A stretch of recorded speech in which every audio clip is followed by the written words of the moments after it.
Glória a Deus. Glória a Jesus.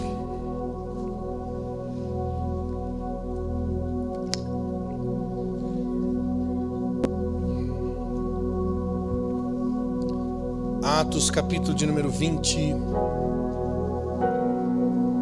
O tema da mensagem hoje é desperta do sono. Tá dormindo aí, irmão? Despertador vai tocar.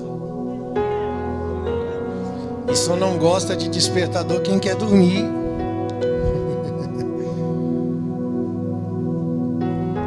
É ou não é?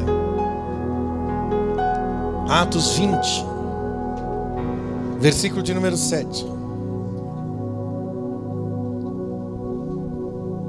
Diz assim: no primeiro dia da semana, estando nós reunidos com o fim de partir o pão, Paulo, que devia seguir viagem no dia imediato, exortava-os. Qual que era a pregação dele, irmãos? Exortava-os. E prolongou o discurso, a mensagem até a meia-noite. Qual que era a mensagem dele? Exortação. Havia muitas lâmpadas no cenáculo onde eles estavam reunidos.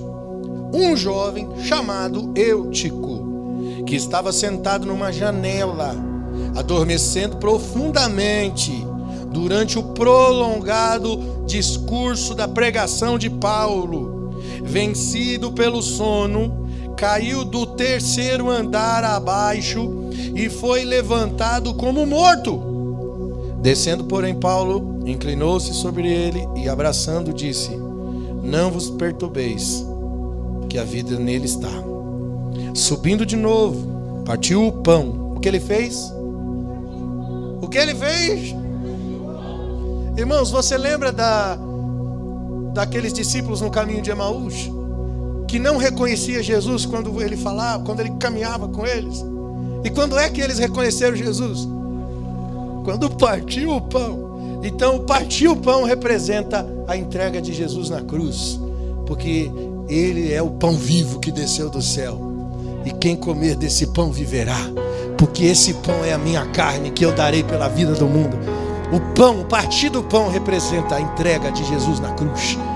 Então ele partiu o pão e falou largamente até o romper da alva, e assim partiu. Então conduziram vivo o rapaz e sentiram-se grandemente confortados. Aleluia! Pode se assentar, fica à vontade. Espírito Santo, entregamos a nossa vida, o coração, a mente, sentimentos, pensamentos, emoções diante do teu altar. Ministra a tua palavra, Senhor. Fala conosco, não o que queremos ouvir, mas o que precisamos ouvir, em nome de Jesus. Glória a Deus. Aleluia. Irmão, quem já ouviu a expressão de volta ao primeiro amor? A gente até canta músicas assim, né? Estou voltando à essência da adoração. E a gente costumamente fala sobre isso. Perdeu o primeiro amor. Está lá em Apocalipse capítulo 3. Carta escrita à igreja de Éfeso. Eu tenho contra ti que deixaste o teu primeiro amor. E era uma igreja obediente. Era uma igreja fidelíssima na palavra. Era uma igreja que desmascarava os falsos ensinos. Era uma igreja que trabalhava, que funcionava. Era uma igreja. E Deus falou: você é uma igreja perseverante, tem qualidade, trabalha, funciona, é real o que você prega, mas eu tenho contra ti que você deixou o primeiro amor. E se você não se arrepender, eu removerei o teu candeeiro. A Bíblia chama a perda do primeiro amor de queda. Lembra-te de onde caíste, porque perder o primeiro amor é uma queda. Isso significa que a igreja de Éfeso funcionava, estavam nas reuniões de oração, nos cultos de discipulado, nos ensinos da verdade, mas estavam frios espiritualmente, estavam longe do coração de Jesus. E isso é uma coisa que costumamente acontece com a maioria das pessoas que professam a fé cristã e que frequentam uma casa de oração. Quem aqui já teve a experiência do primeiro amor? Eu vou descrever a experiência do primeiro amor, que nunca deve ser abandonado. O primeiro amor tem que permanecer do começo ao fim da sua caminhada. Na verdade, ele tem que crescer. A vereda do justo é como a luz da aurora, que vai brilhando, brilhando, até se tornar um dia perfeito. Mas a experiência é a seguinte: quando você tem um encontro com Jesus, e a gente chama de primeiro amor, acontece que você se sente pleno.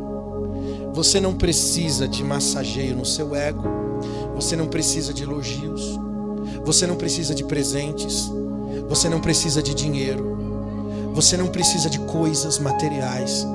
Você não precisa de honras. Você não precisa de nada. Você simplesmente se sente pleno, satisfeito. Existe uma alegria tão transbordante dentro de você que não há nada que você queira, que você ache que precise, porque você encontrou tudo. Esse é o sentimento do encontro. Mas por que a gente perde? Por que com o passar do tempo a gente vai se esfriando, irmãos? Você sabia que hoje, no Brasil, nós somos uma população de mais de 63% de cristão? Mais de 63% da população brasileira é cristão.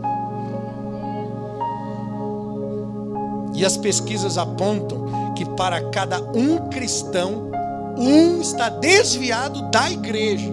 Tá? Da igreja. Quer dizer, para cada um que está dentro da igreja, um está fora. Agora, desviado de Deus, eu acho que a proporção é muito maior. Para cada um firme em Jesus, deve ter uns 8 fracos.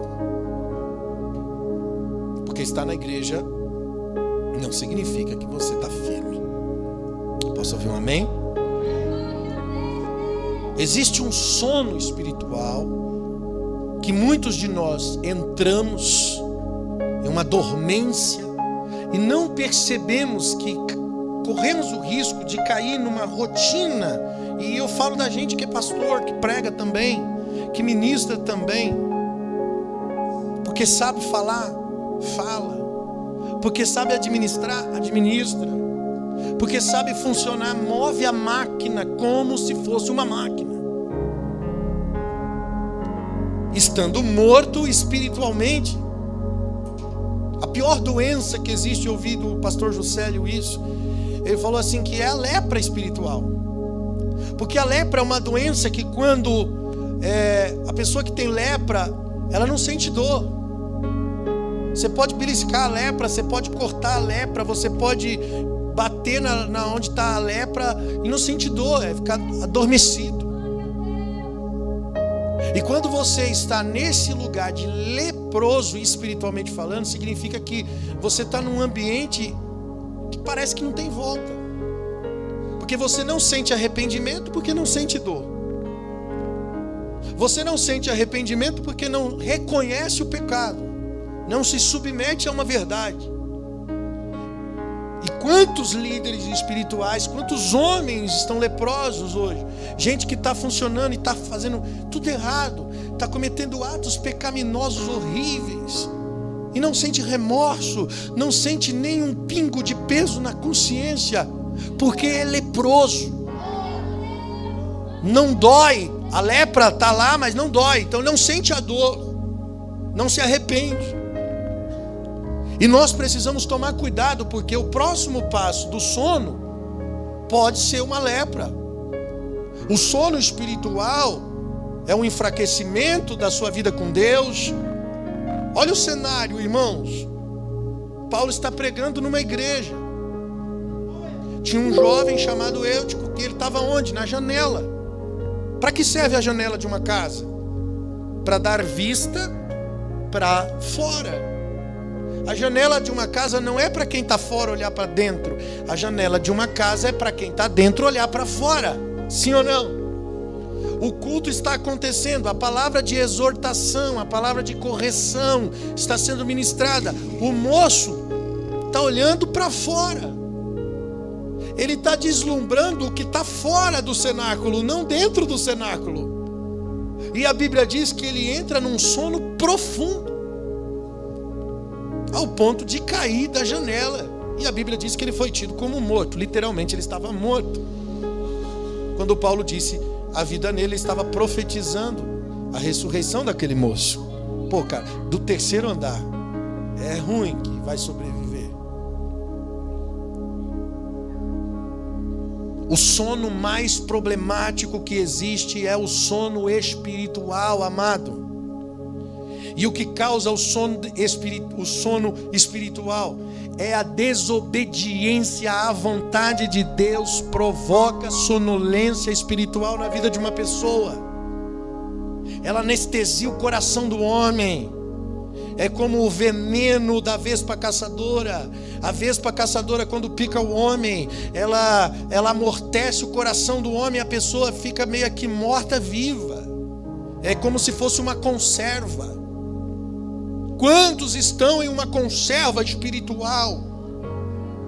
Se dormir fisicamente faz bem, dormir espiritualmente faz mal. E a Bíblia diz em Romanos 13:11: digo isso a vocês, que conheceis o tempo, e que já é a hora, que hora? De vocês despertarem do sono, porque a nossa salvação é certa. Agora está mais perto do que no princípio. Olha o que Paulo está dizendo, gente, acorda! Tem uma salvação para você e está próximo. E quando eu olho para a Bíblia, eu vejo inúmeros exemplos de sonolência espirituais. A Bíblia diz que Sansão dormiu, e quando ele dormiu, Dalila cortou os seus cabelos e ele perdeu a força. A Bíblia fala da Sulamita, aquela do livro de Cântico dos Cânticos, a mesma que dizia: eu sou do meu amado, o meu amado é meu. A Bíblia diz que essa dormiu, e quando ela dormiu, ela perdeu o homem amado. E quando ela perdeu, ela saiu desesperada pela cidade, procurando. O que ela encontrou foi os guardas da cidade que a espancaram. A Bíblia diz que Isbosete, filho de Saul, dormiu ao meio-dia, e quando ele dormiu, o empregado matou ele. Sem falar das 10 virgens. As 10 virgens da parábola de Jesus, que dormiram, e as suas lâmpadas se apagaram, e não perceberam quando o noivo veio. Quando eu olho para a igreja, nós encontramos o exemplo de Eutico, de pessoas que estão na casa, no cenáculo, em um sono espiritual, porque no lugar de se focar na exortação, na palavra, na verdade, no senso de justiça, nos princípios, nos parâmetros de Deus, está olhando para a janela. Está focado no que está lá fora. Atraídos pela janela. E o que tem lá fora? O mundo. A maioria das pessoas que estão na igreja são atraídas pelo mundo. Pela janela do mundo e do pecado. São atraídos pela curiosidade, pelo gosto do perigo, pelas novidades, pelas aventuras, pela liberdade, e pelas ações, e pelas suas emoções, e pelo engano dos seus próprios sentimentos. A Bíblia diz em 1 João 2,15: não ameis o mundo, nem aquilo que há no mundo. Se alguém amar o mundo, o amor do Pai não está nele, porque tudo que há no mundo é a concupiscência da carne, é a concupiscência dos olhos, a ostentação das riquezas, a soberba da vida. Não é do Pai, mas é do mundo. E a palavra mundo aqui no grego vem da palavra cosmos, que se refere a um sistema de vida na terra. Quem é o príncipe desse mundo segundo a Bíblia? Quem é o príncipe desse mundo segundo a Bíblia, gente? É o Satanás. Ele é o príncipe desse mundo. Então quem rege o sistema de governo do mundo? E não consiste apenas em prazeres pecaminosos do mundo, mas se refere a um espírito de rebelião que age contra Deus, que age contra Deus, que age contra os princípios, contra o senso de justiça, contra a verdade, contra aquilo que Deus estabelece. O diabo sempre vem na contramão com o seu sistema. O mundo está empregando as ideias contrárias às verdades de Deus. E nós somos chamados de conservadores, caretas. E o mundo cada dia está pior. Satanás emprega suas ideias mundanas de moralidade, desde a filosofia, a psicologia, a arte, os governos, a cultura, a educação, a ciência, a medicina, a música, as diversões, a comunicação em massa através de televisão, através de cinema e seriados. O diabo está o tempo inteiro comunicando o seu padrão. E o padrão dele é se opor contra Deus, se opor contra os padrões de retidão de Deus. E nós não percebemos isso. Por que a maioria dos filósofos são ateus? Muitos psicólogos são ateus. Hoje nós temos uma grande gama de psicólogo cristão. Glória a Deus por isso. Mas não é assim na maioria. O reino de Deus é contra a cultura, irmãos. Porque o reino de Deus tem a sua própria cultura. E nós não pertencemos a esse mundo. Você precisa entender isso. Você não pertence aqui, irmão. Cara, as pessoas vêm à igreja hoje querer receber coisas daqui. Não, você não é daqui. Tem um monte de pastor, pregador, líder. Agora tem um negócio de pastor coach. Você já viu esse negócio? Acredita em você, projeta, sonha, porque Deus vai te dar. Você tem que acreditar em você mesmo e não desistir. Isso é coach. Eu já vi um pastor dizer para suas ovelhas pegar uma revista e recortar o carro que ele sonha. Coloca o carro no painel. Coloca a casa que você sonha, pega na revista, recorta, cola no painel. Todo dia você olha para o painel e diz: em nome de Jesus eu vou viver, em nome de Jesus eu vou conquistar. E se você mentalizar, e se você acreditar, e se você se mover para ter, você vai ter. Porque o que busca encontra, o que bate a porta haverá de se abrir. E vai usando texto fora de pretexto para incentivar as pessoas a uma busca terrena. Você não é daqui, irmão. Por aqui não ficará pedra sobre pedra, tudo será destruído, cabeção. Eu tenho que ser pobre, pastor? Não. Você pode ter conforto. Irmão, quando a Bíblia fala que não ameis o mundo, não está falando do mundo, criação de Deus. Não está falando da terra. Eu não posso ir à praia porque é do diabo, então o mundo é do diabo. Eu não posso desfrutar de um descanso, de um lazer com a família, porque é do diabo. Não, não estou falando isso. Eu estou falando de um sistema de governo. Você pode descansar, você pode desfrutar, Deus pode te abençoar, te prosperar. Eu já preguei aqui que dinheiro tem propósito. Qual que é o propósito da riqueza na minha vida? Repartir, compartilhar. Aquele que tem 2 túnicas, reparta com quem não tem.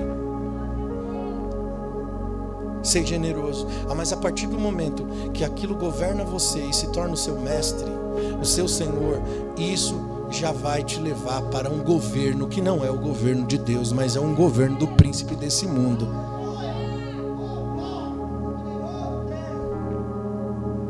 Eu já disse para vocês, o homem tem uma natureza caída, chamamos de concupiscência, que trabalha nas 3 pontes: o ego do homem, a soberba da vida, a ostentação por riquezas, que é a cobiça dos olhos, e os desejos da carne.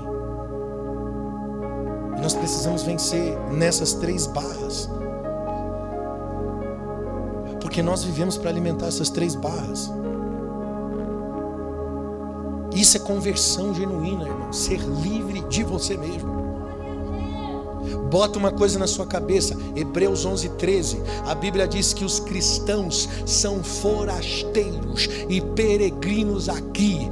Pedro também diz em 1 Pedro 2:11: amado-vos, peço-vos que como peregrinos e forasteiros vocês vos abstenhais das concupiscências carnais que combatem contra a alma de vocês. A Bíblia também diz que não devemos pertencer a esse mundo. João 15:19, Jesus disse: se vocês fossem do mundo, o mundo amaria vocês e o que era seu, mas porque vocês não são do mundo, antes eu, disse Jesus, escolhi vocês, aleluia, e por isso o mundo vos odeia.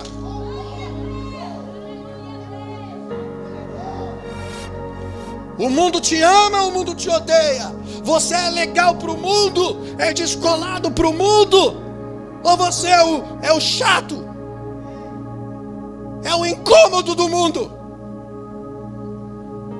Romanos 12:2 diz: não vos conformeis com o mundo, mas transformai pela renovação da mente e do entendimento, para que experimenteis qual seja a boa, agradável e perfeita vontade de Deus.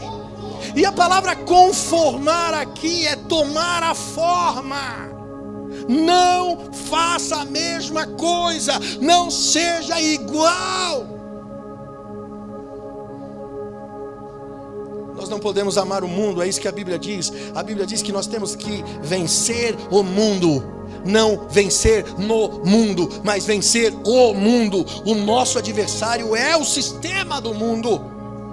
Hebreus 1:9 diz que temos que odiar a iniquidade que há no mundo.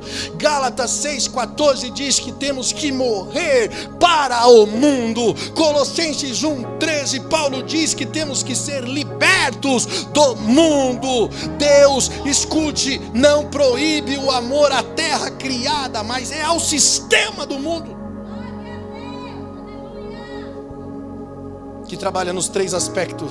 1 João 2,16, porque tudo que há no mundo, de novo, concupiscência da carne, concupiscência dos olhos, ostentação de riquezas, soberba da vida, não é do Pai, mas é do mundo. O que é a concupiscência da carne? Irmãos, a concupiscência da carne inclui os desejos impuros, a busca por prazeres pecaminosos, prazeres sensuais, sentimentos proibidos. O que é a concupiscência dos olhos ou a ostentação por riquezas? É desejos descontrolados por coisas. Quando você se torna materialista, avarento, idólatra. O que é a soberba da vida? É a arrogância do homem, é o orgulho, é a independência, é a autossuficiência, é você estar certo sempre, nunca se submeter, não reconhecer seus erros, não reconhecer suas mazelas, suas fraquezas. Você está sempre na frente. Uma pessoa que tem soberba da vida, ela passa por cima dos outros para viver a autorrealização. Ela faz com que as suas relações sejam utilitárias, porque só tem ela, ele e ela está sempre no centro. Não tem a ver com o outro, tem a ver com a busca pessoal, a autorrealização. É quando nos tornamos egoístas, individualistas.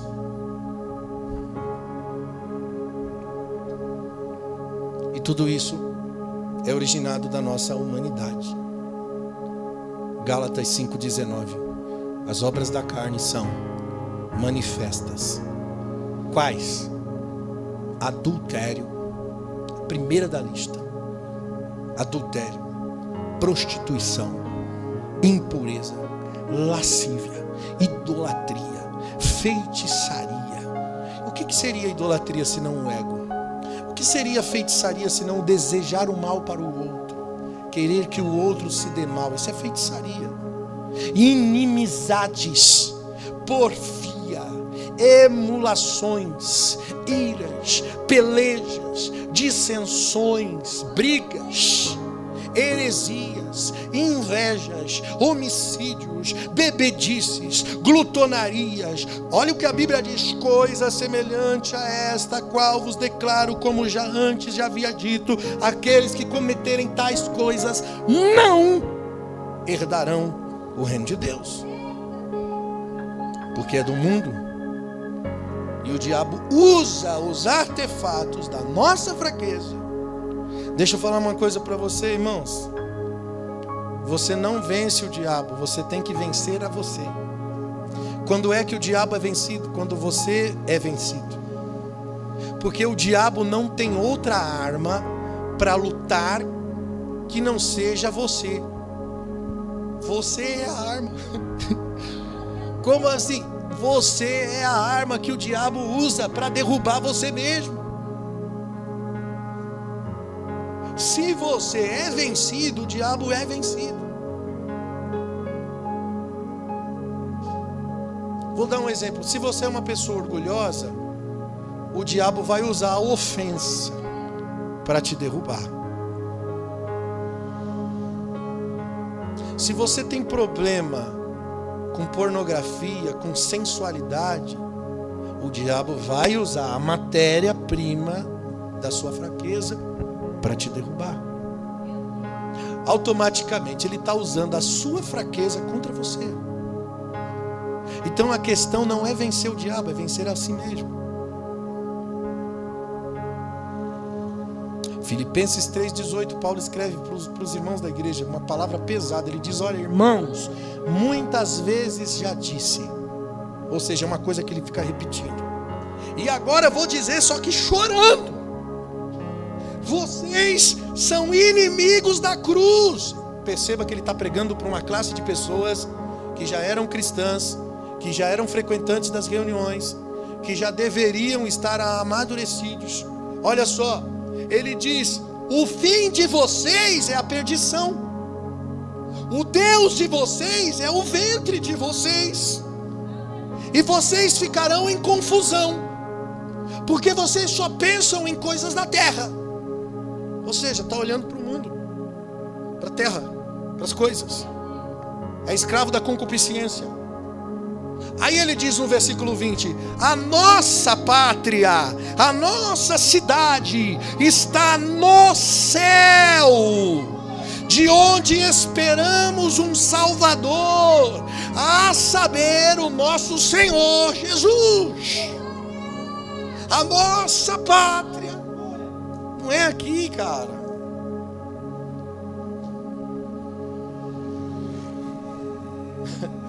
Eu quero ser feliz. Então seja santo. Não existe felicidade fora da santidade. Existem momentos paliativos de felicidade que não preenchem, que engana, que falsifica. Eu conheço pessoas que frequentaram esse centro de Umbanda, essas paradas. Eu vi histórias assim. A pessoa estava ruim, ia lá, fazia um trabalho, ficava bom, ficava feliz. Não, agora está dando tudo certo na minha vida. Passava um tempo, irmão, o problema vinha mais pior do que um dia foi.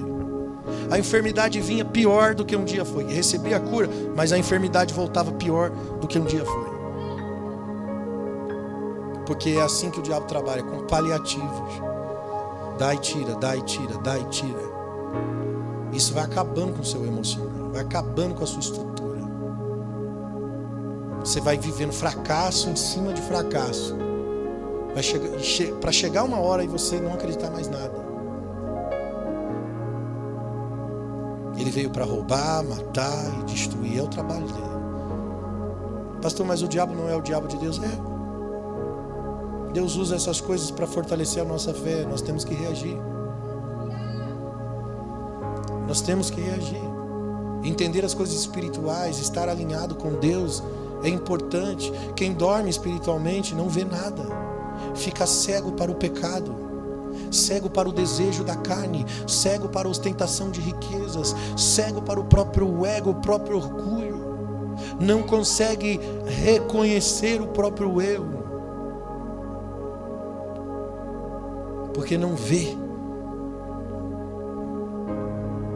O que eu vou ter desse mundo, pastor? Espera aí, eu não vou ter coisa. Irmão, do mundo, o verdadeiro cristão vai ter uma coisa chamada tribulação. João 16:33. No mundo tereis aflições. Eu venci o mundo. Tem de bom ânimo. Não é para vencer no mundo, é para vencer o mundo. No mundo você vai ter perseguição. Mateus 5:10. Bem-aventurados que sofrem perseguição por causa da justiça. Bem-aventurado quando injuriarem, perseguirem, mentindo, disserem todo mal contra vós. Exultai, alegrai, porque antes de vocês foram os profetas perseguidos. A Bíblia diz que a criação sofre. Romanos 8:22. Toda a criação geme, está com dores, e com dores de parto até agora. E não só ela, mas até a gente que tem as primícias do Espírito também gememos, porque esperamos a adoção, a saber, a redenção do nosso corpo. O sofrimento humano está todo centralizado em um motivo: a redenção do nosso corpo, o caminho de volta para Deus. Por isso que o partir do pão tem um significado profético aqui na história do Eutico. O cara morreu, caiu da janela, teve um sono espiritual, estava deslumbrado para aquilo que estava do lado de fora. Paulo desceu e diz: ele vai viver. O que ele fez depois? Partiu o pão. O pão representa a cruz. O pão partido representa a entrega do corpo. Por isso ele ressuscitou. Existia um ensino profético, um ensino simbólico no partir do pão naquele momento, que sinaliza o caminho de volta, que sinaliza a restauração, o despertamento. E a Bíblia diz que o moço despertado foi confortado, profundamente confortado.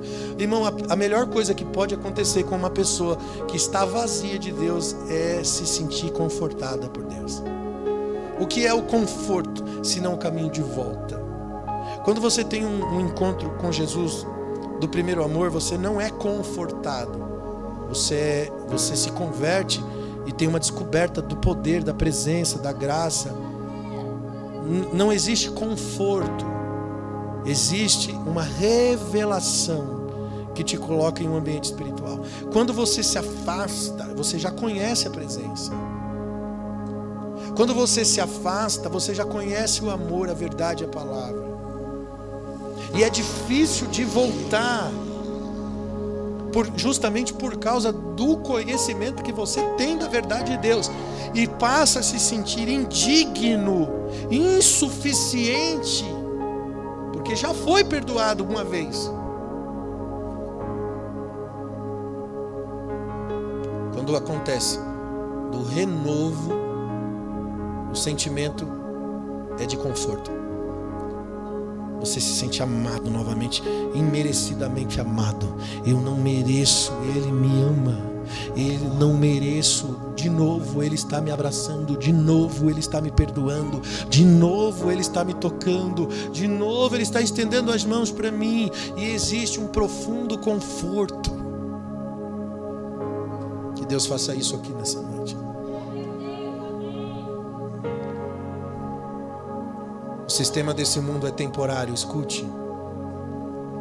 Tudo será destruído por Deus. A Bíblia diz em 2 Tessalonicenses 1:7: vocês que estão sendo atribulados aí, descanse conosco. Olha a palavra dele: descanse conosco.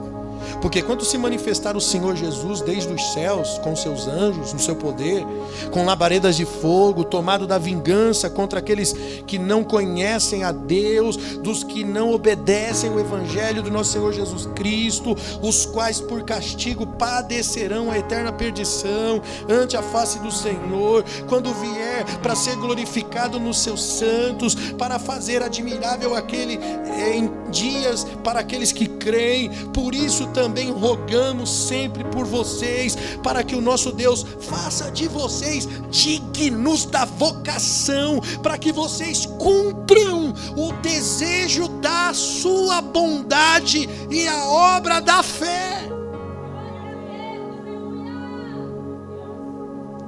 Irmãos, Deus não é mau quando Ele destrói. Quando a promessa é de destruição, de juízo, conforme nós lemos aqui, Deus virá com labareda de fogo, tomado de vingança. Isso aqui não é que Ele é mau, Ele já deu oportunidade inúmeras vezes para a gente. Mas vai chegar um momento, irmãos, que acaba. Tudo tem limite. Deus insiste com você o tempo inteiro. Eu não conheço na Bíblia um juízo de Deus imediato, sem oportunidade. Todo o juízo de Deus foi estabelecido oportunidade. Até com Adão, antes de Deus podia chegar fuzilando Adão.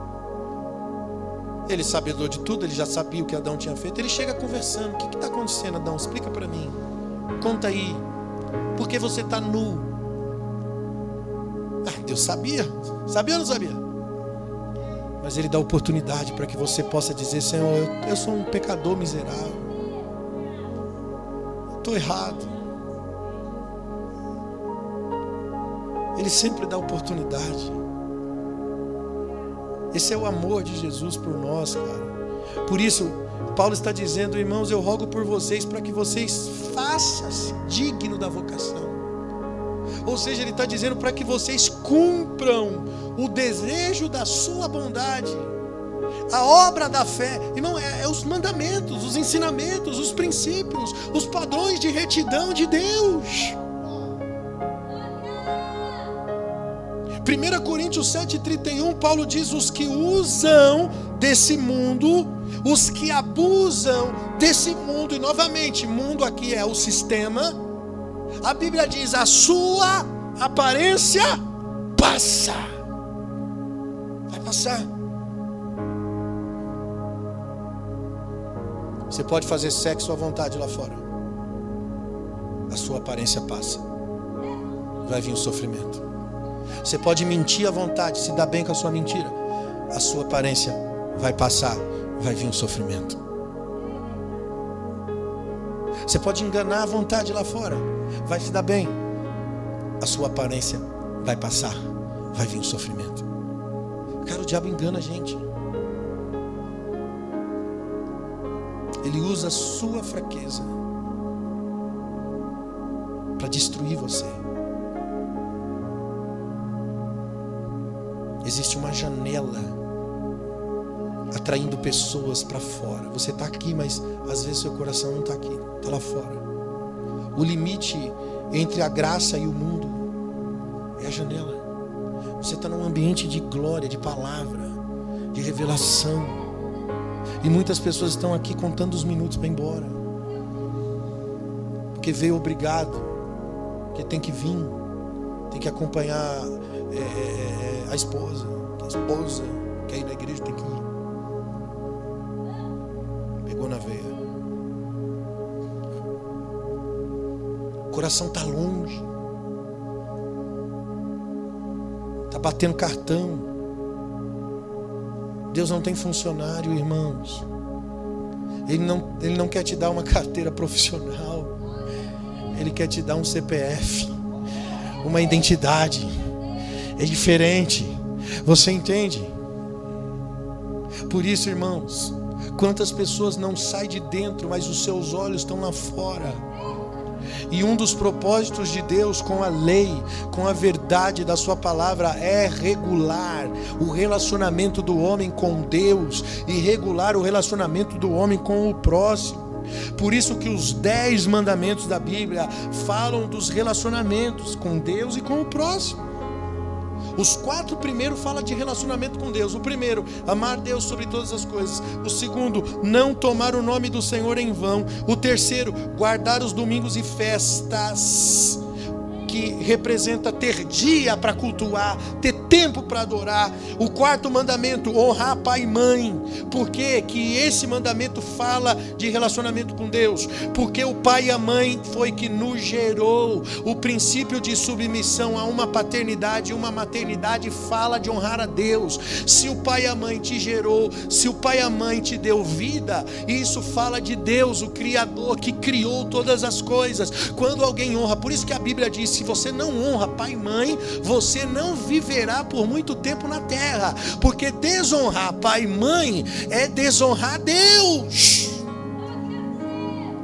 Aí os últimos 6 mandamentos falam de relacionamento com pessoas. 5º, não matará. 6º, não pecar contra a castidade, ou seja, prazeres carnais. Não roubar, não levantar falso testemunho, não desejar a mulher do próximo, não cobiçar as coisas alheias.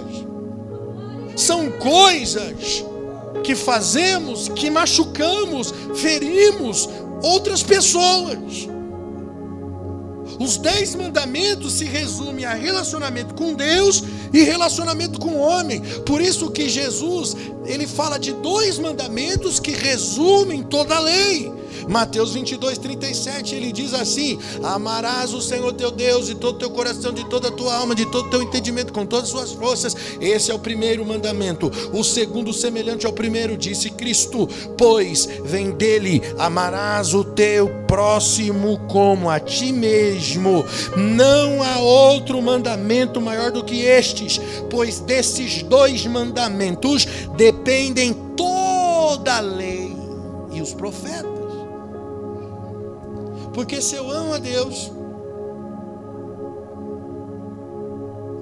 e amo o próximo, eu não vou infringir esses mandamentos. Eu não vou matar. Eu amo o próximo, eu vou matar o próximo. Eu não vou pecar contra a castidade, eu amo a Deus. Eu não vou roubar, eu amo o próximo. Eu não vou levantar falso testemunho, porque eu amo as pessoas. Eu vou falar coisa que é mentira dos outros. Eu não vou desejar a mulher do próximo. Meu irmão, é do próximo, não é minha.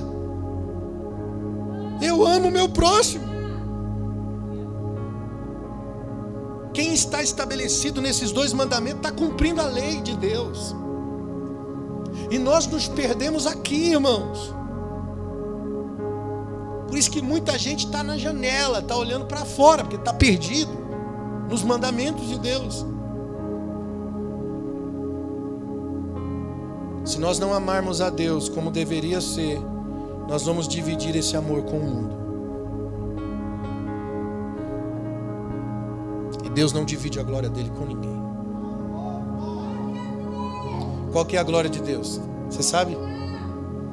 Cutuca o irmão do seu lado aí, aponta o dedinho de profeta para eles, faz olhar de cowboy e fala assim: você, irmão, você és tu. Você é a glória de Deus. Há um salmo que diz que o homem é a coroa da glória de Deus. Você, o seu amor é a glória de Deus. A glória que Deus reconhece lá no céu é o seu amor, é a sua adoração. Ele não divide a sua glória com ninguém. Por isso Tiago 3,10 diz: de uma mesma fonte não pode jorrar água doce e água amarga. Meus irmãos, não pode acontecer isso, não convém que isso seja assim. Tiago está falando para a igreja que muitas vezes praticavam coisas boas e muitas vezes praticavam coisas ruins. Ele está dizendo: não dá para vocês fazerem essas coisas, vocês têm que caminhar e escolher um caminho. A Bíblia diz: o que é santo vai se santificar mais, o que está sujo pode ir, se suje mais, você já está condenado mesmo. Nós precisamos é de posicionamento. Olha para esses homens que dormiram. Sansão, quem era Sansão? Era um cara que fluía na unção. Ele era nazireu, separado. Mas ele dormiu com a prostituta, dormia com prostituta. Tinha um cara mais soberbo, mais arrogante que Sansão. O cara batia no peito e dizia: eu matei 1000 homens. Eu. E era nazireu. O que é um nazireu? Nazireu é uma pessoa separada para Deus. O nazireu era proclamado antes do nascimento.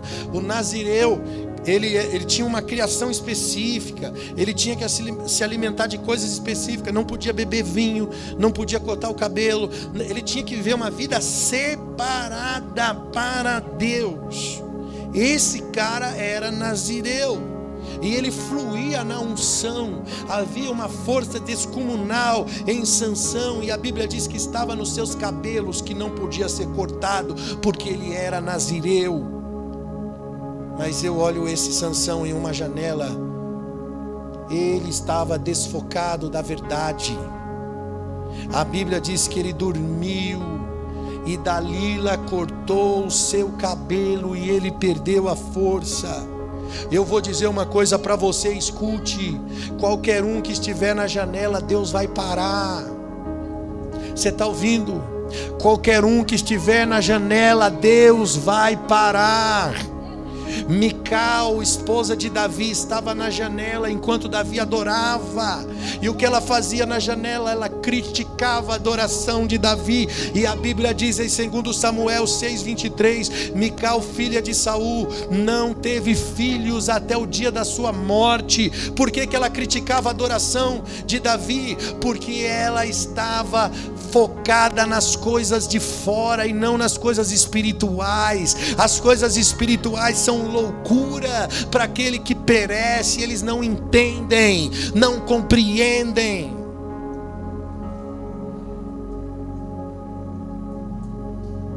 Davi, quando ele deveria estar na guerra, a Bíblia diz que ele ficou em casa. E em casa você não ora, irmãos. Na guerra você está em oração. Guerra representa oração. Guerra representa lugar de oração. E sem guerra, você vai para a janela.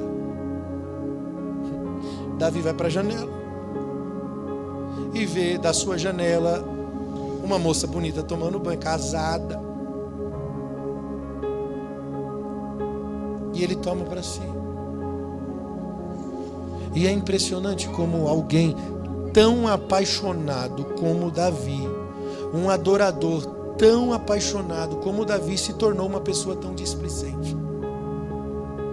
Olha os pecados de Davi. Ele contou o povo quando Deus falou para não contar, mas ele queria números. Ele queria no seu ego dizer: eu tenho tantos soldados. Ele planejou a morte do marido de Betseba. E ele achou que podia fazer isso. Esse cara se esfriou totalmente.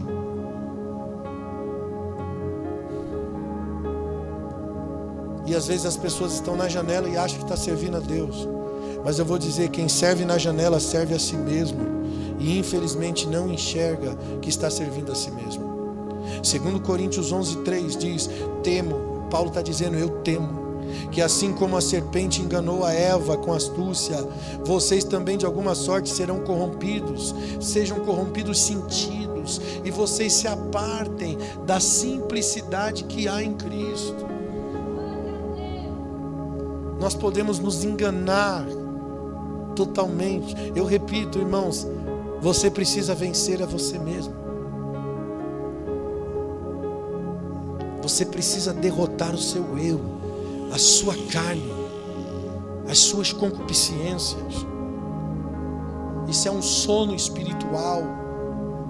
A igreja é formada por santos. E o santo aqui no sentido de separado. Gente separada. Irmão, você está aqui, você tem que entender isso. Eu preciso ser santo porque Ele é santo.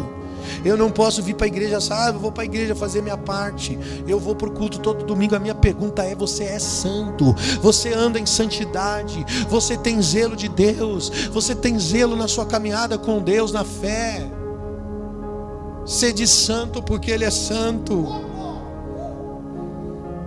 E muitas vezes nós esquecemos o verdadeiro sentido do que é ser igreja e nos misturamos com o mundo. Onde está a nossa separação? Onde está a nossa santidade? Aonde está a diferença do santo e do profano?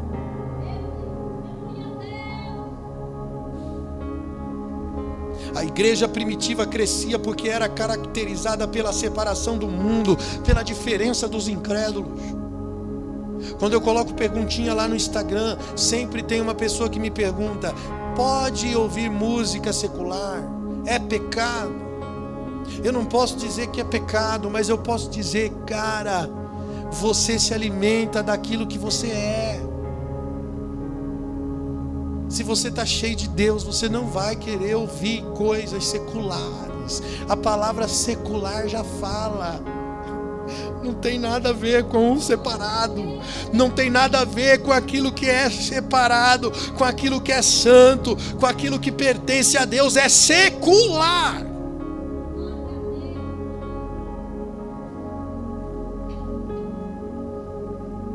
É que não tem nada a ver. Nesse nada a ver, você está dormindo. Está dormindo.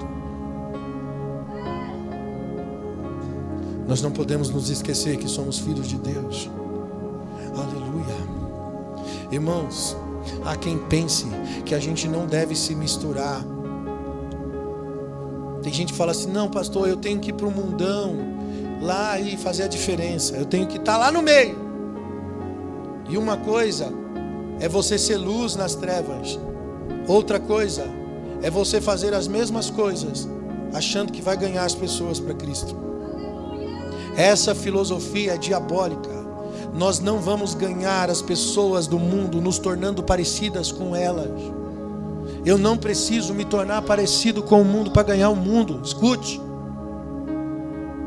Eu não preciso me encher de tatuagem para ganhar o mundo. Eu não preciso fazer coisas que me pareçam com o mundo para ganhar o mundo. Não é isso que ganha o mundo.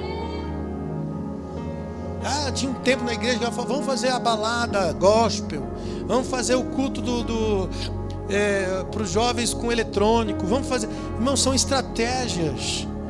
Desculpa, na minha opinião, não é isso que salva o mundo. A gente está tentando anestesiar as pessoas do mundo. Vamos trazer o mundo para dentro da igreja.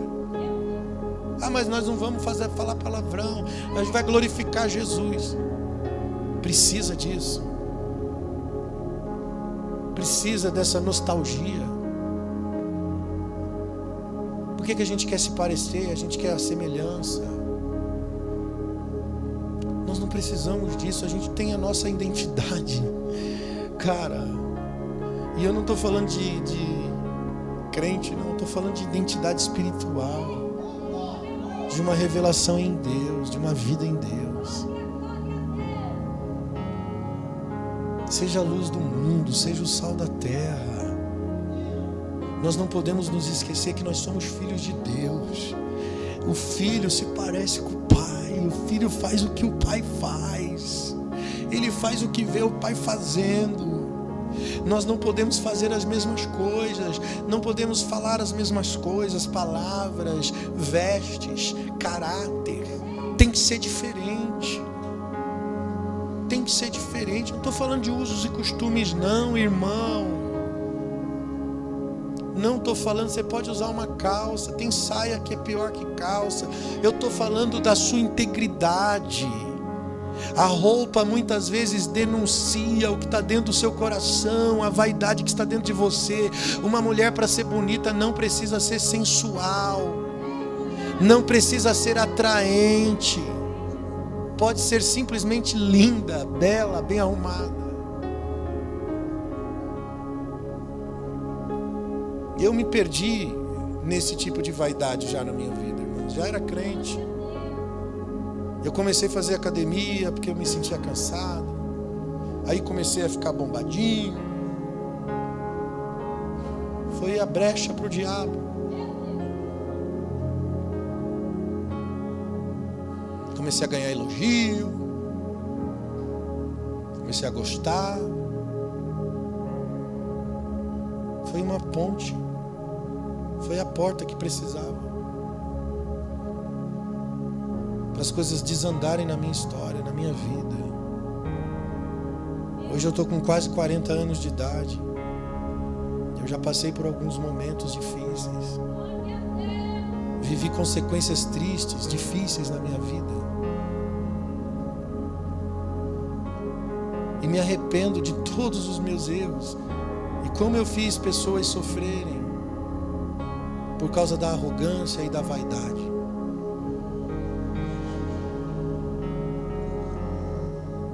Cuidado.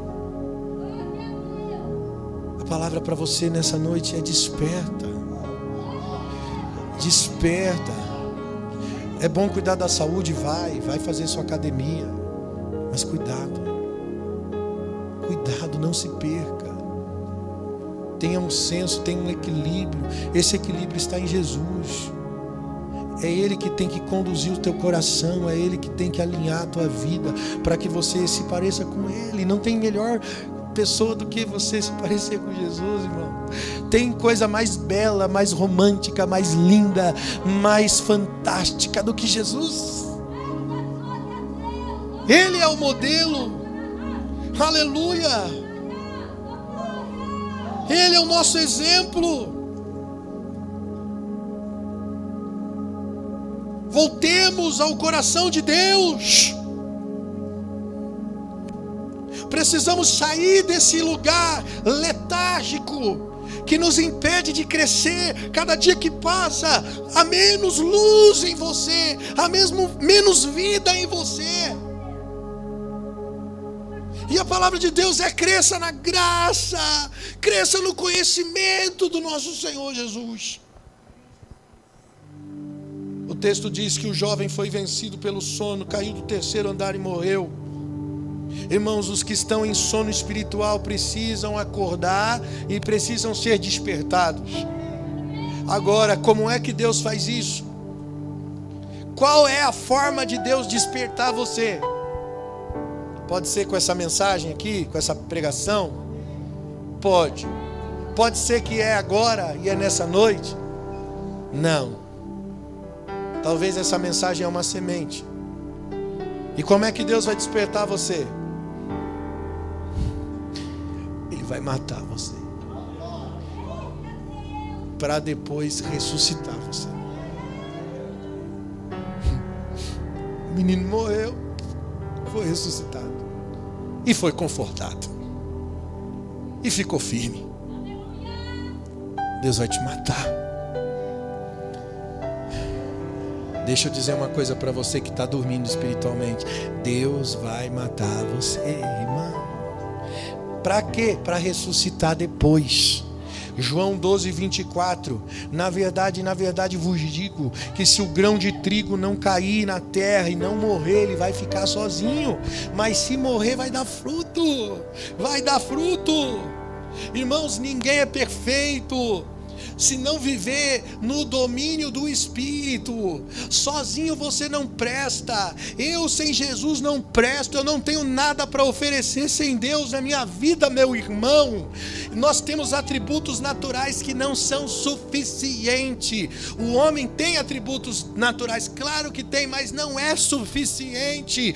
Por isso que nenhum relacionamento é feliz se Jesus não estiver no meio. Se Deus não estiver no meio, se não houver Deus, vai haver desgraça, vai haver tristeza, vai haver decepção, vai haver desilusão. É ilusão.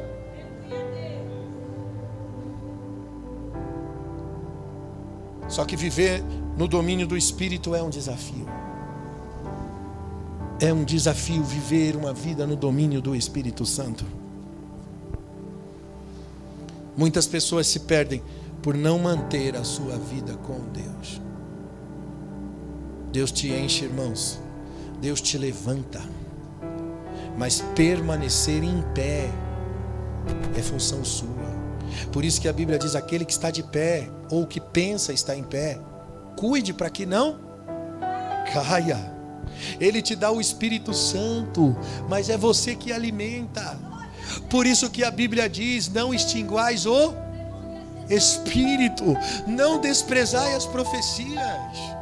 Se você não alimenta, você entristece, você afasta. O Espírito Santo quer morar, ele quer fazer parte, mas quando você, irmãos, muda o comportamento, quando você fecha o coração, ele sai, ele não permanece, ele não pode continuar, porque você está entristecendo, e tudo que ele espera é que você volte. E Deus é tão fantástico e misericordioso, que ele bate na sua porta. É Apocalipse 3:20. Ele grita: ei, abra, eu quero entrar. Aquele que ouvir a minha voz, eu entrarei. Ele está dizendo: deixa eu morar de novo, deixa eu restaurar todas as coisas. Eu tenho uma mesa, uma ceia para cear com você.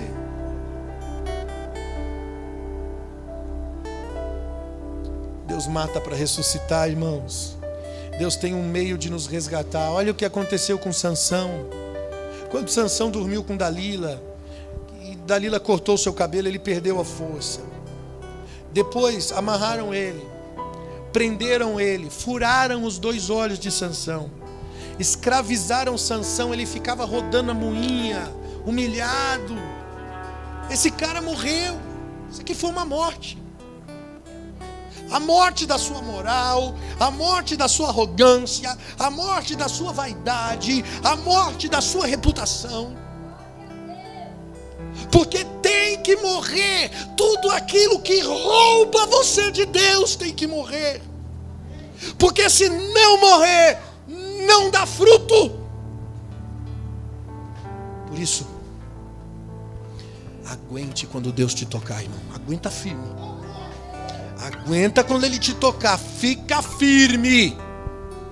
Meus irmãos, Tiago 1:1: tende por motivo de alegria quando for passar por provações, sabendo que a provação da fé produz a perseverança. A perseverança tem a sua obra perfeita, para que você seja perfeito, para que você seja completo, não faltando coisa alguma, ou seja, plenitude na comunhão. Bem-aventurado o homem que suporta a provação, porque depois de provado e aprovado receberá a coroa da vida. Olha para Davi, gente. Davi teve que perder tudo para voltar para Deus. Ele perdeu a família, ele se perdeu. Ele se perdeu da própria família. O seu filho Absalão se tornou seu inimigo, tentou matá-lo, tomou o seu trono. Olha a história de Davi. Davi teve que deixar o trono para o filho, para não lutar contra o próprio filho. Davi perdeu aliados, ele foi abandonado pela maioria do seu exército, ele perdeu o trono para o seu filho. Irmãos, esse cara chamado Davi também morreu. E essa morte é um tipo de morte que desperta a pessoa do sono espiritual. Deus primeiro causa a desilusão. O diabo é que dá a ilusão. O diabo é que cria a mentira. Ele coloca o engodo, ele inventa a mensagem, ele inventa a ideia, ele corrompe os seus sentidos, os seus sentimentos, os seus pensamentos, e você fica iludido. Mas aí vem Deus e desilude e mostra para você que o seu caminho é morte, que o seu caminho é destruição. Segundo Coríntios 7:9, Paulo diz: irmãos, folgo, porque agora vocês estão tristes, e não porque vocês estão tristes que eu estou feliz, mas porque a sua tristeza é para o arrependimento, porque vocês foram entristecidos a partir de Deus, de maneira que nós não padecemos o dano, porque a tristeza segundo Deus opera o arrependimento para a salvação, a qual, se ninguém se arrepende, não há salvação. Mas a tristeza segundo o mundo opera a morte. Aleluia. Sabe como é que você adora a Deus de verdade, irmão? Não é erguendo a sua mão e dizendo não, você adora a Deus de verdade é com os seus pecados. É quando você pega todos eles e coloca no altar e diz: aqui, Senhor, eu sou um pecador miserável, cura-me, restaura-me, transforma-me. Olha o que aconteceu com Davi. Eu chamo isso aqui de ressurreição. Aleluia. A Bíblia diz, 2 Samuel 15:30, seguiu Davi pela encosta do Monte das Oliveiras, subindo e chorando com a cabeça coberta. Ele caminhava com os pés descalços, todo o povo ia com ele, cobria a sua cabeça e subiam chorando sem cessar. Cobrir a cabeça é sinal de vergonha, pés descalços é sinal de entrega à escravidão. Só escravo andava com os pés descalços. Pés descalços é sujeição, submissão a um governo. Ele cobriu a cabeça em sinônimo de vergonha e descalçou os pés, dizendo: Deus, eu me submeto. E ele chorava subindo o Monte das Oliveiras. Esse cara estava voltando para Deus. Talvez nesse momento nasceu o Salmo 51 de Davi, onde ele diz: cria em mim, ó Deus, um espírito reto, renova em mim, dá-me a alegria da tua salvação, me sustenta com um espírito voluntário. Talvez foi nesse momento que nasceu o Salmo de número 51. Aleluia. Esse cara ressuscita quando volta para Deus. Olha o que aconteceu com Sansão em Juízes capítulo 16. Essa é a ressurreição de Sansão. A morte de Sansão não foi quando ele derrubou o templo. A morte de Sansão foi quando o ego, quando o seu orgulho, quando a sua vaidade foi exposta, quando ele não tinha mais condições por si mesmo. Mas a ressurreição desse cara aconteceu quando ele decide cumprir o propósito pelo qual nasceu e foi consagrado. Juízes 16:28. Então Sansão clamou ao Senhor, dizendo: Senhor, peço que se lembre de mim e me fortaleça só mais uma vez, para que de uma vez eu cumpra o meu propósito para com o Senhor. E ele se abraçou, pois Sansão, com as duas colunas do templo que sustentava a casa, e naquele dia todos os filisteus estavam reunidos numa celebração solene. Ele arrimou-se sobre ela, e a sua mão direita numa, com a outra esquerda na outra. E então disse Sansão: morra eu com os filisteus. Antes ele dizia: eu matei 1000 homens, mas agora ele está dizendo: morra eu com os filisteus, porque não tem mais a ver com o meu orgulho, com o meu ego, tem a ver com cumprir um propósito, e para cumprir o propósito eu entrego a minha vida. Morra eu com os filisteus. E a Bíblia diz que matou mais homens, mais filisteus na sua morte do que quando estava em vida. Ou seja, ele cumpriu o propósito de Deus. E quando você está em Deus, o propósito de Deus é maior que a sua vida, é maior, e é o que te dá vida, é o que te dá vida. A minha oração é que você caia da janela e morra, e Deus possa te levantar, te restaurar, te ressuscitar e te trazer a um lugar de conforto, a um lugar de glória. E a glória da segunda casa será maior do que a da primeira. Xericandarabasuri candarai, oriandaralabasuri candaraia. Ah, meu Deus, Deus te chama hoje, Deus te chama hoje.